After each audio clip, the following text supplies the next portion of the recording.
1h20 de discours face à l'Assemblée nationale. Jean-Pierre Raffarin a confirmé dans son allocution de politique générale aujourd'hui la majorité des promesses de campagne de Jacques Chirac. Plus de moyens pour la police et pour la justice, un vaste programme de décentralisation en faveur des régions et la baisse de 5% de l'impôt sur le revenu. Dominique Martineau.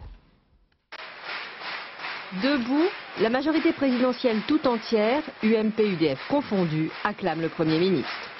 Enfin, grave, grandiloquent à certains moments, le chef du gouvernement a plaidé tout au long de son discours pour une France porteuse d'un nouvel humanisme, estimant que l'élection présidentielle avait été un rendez-vous de vérité. L'abstention à ce niveau n'est plus de l'indifférence, mais de la défiance. Un grand nombre de Français ont reproché à la République de ne plus tenir ses promesses de liberté, d'égalité et de fraternité.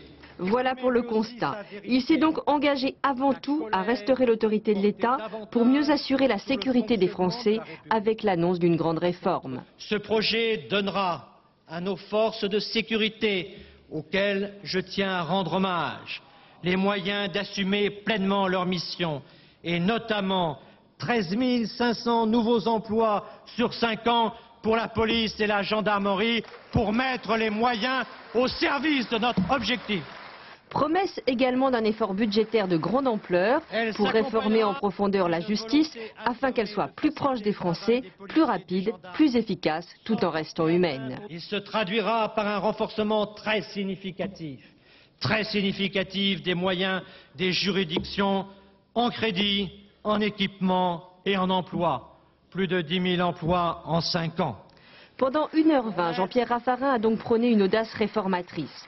Appelant de ses vœux une république de proximité, il a placé au cœur de son action un vaste chantier de décentralisation. De nombreuses fois interrompu ou chahuté par l'opposition, le Premier ministre n'a jamais perdu son calme, rétorquant qu'il ne s'avancerait pas sur le terrain de la polémique. Enfin, déclarant vouloir gouverner pour tous, sans arrogance, il a appelé à la confiance de l'Assemblée.